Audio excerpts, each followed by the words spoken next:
भगवान कहते हैं पार्थ, मैं त्रिषु लोकेषु न किंचन कर्तव्यम अस्ति। अब इस श्लोक के अर्थ शब्दों को जरा जहाँ तहाँ करना पड़ता है अर्थ निकालने के लिए। पार्थ में माने मुझे, त्रिषु लोकों में तीनों लोकों में, न किंचन कर्तव्यम तीनों लोकों में न तो कुछ कर्तव्य है और न अवाप्तव्यम अनवाप्तम, और न कोई प्राप्त करने योग्य वस्तु अप्राप्त है। फिर भी मैं कर्मणि एव वर्ते, मैं कर्तव्य कर्म में ही लगा रहता हूँ। भगवान के भावनाओं को समझिए। अर्जुन से कहते हैं कि अर्जुन, तीनों लोकों में मुझे कुछ कर्तव्य नहीं है, कोई काम नहीं करना शेष बचा है, अन्यथा सब मैं कर चुका हूँ। और न तो मुझे कुछ अभी प्राप्त करना है संसार में, सब मेरी मुट्ठी में है। करगत विश्व बदर जिम तुम्हारे हाथ था, सब कुछ मेरे हाथ में है। लेकिन फिर भी मैं सारे कर्तव्य कर्म में लगा रहता हूँ, कर्तव्य कर्म करता रहता हूँ। क्यों? क्योंकि मुझको समाज के सामने एक आदर्श प्रस्तुत करना है। अब भगवान की भावनाओं को जरा गहराई समझिए। हर व्यक्ति माने हम और आप अप्राप्त को प्राप्त करने के लिए कर्म करता है। जो चीज़ हमको आज तक नहीं मिली है, जैसे मकान बन गया तो अब मकान के लिए कोई काम नहीं करना, बन गया।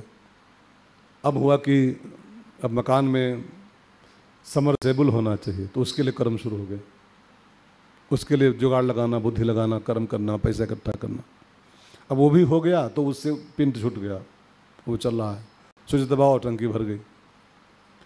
हम लोग कर्म क्यों करते हैं? अप्राप्त को प्राप्त करने के लिए, ठीक है। लेकिन भगवान के लिए त्रिलोकी में कोई कर्तव्य शेष नहीं है। क्यों? क्योंकि उनके लिए कुछ पाना ही शेष नहीं बचा है। हमको आपको अगर ये मिल गया तो ये पाना बाकी है, उसके लिए जुगाड़ शुरू कर दिया। वो मिल गया तो फिर वो पाना बाकी है, उसके लिए जूझना शुरू कर दिया। भगवान कहते हैं मुझे कुछ नहीं प्राप्त करना है, मेरे लिए सब मेरी मुट्ठी में है, लेकिन फिर भी मैं कर्म करता हूँ। क्यों? क्योंकि भगवान का अवतार ही लोक हित के लिए होता है। भगवान खाली रावण या कंस को मारने नहीं आते हैं, समाज के सामने एक रास्ता बनाने आते हैं, एक रास्ता दिखाने समाज को आते हैं कि जैसे जैसे मैं चल रहा हूँ ऐसे तुम भी चलो, ठीक है ना। यदि भगवान ही संभल कर नहीं चलेंगे तो लोग उनका अनुसरण फिर कैसे करेंगे? जैसे इंजन में लगे डिब्बे इंजन के चलने पर ही चलते हैं, ऐसे भगवान और संत इंजन के समान कर्तव्य कर्म करते हैं, जिससे अन्य पुरुष उन्हीं का अनुसरण करते हैं।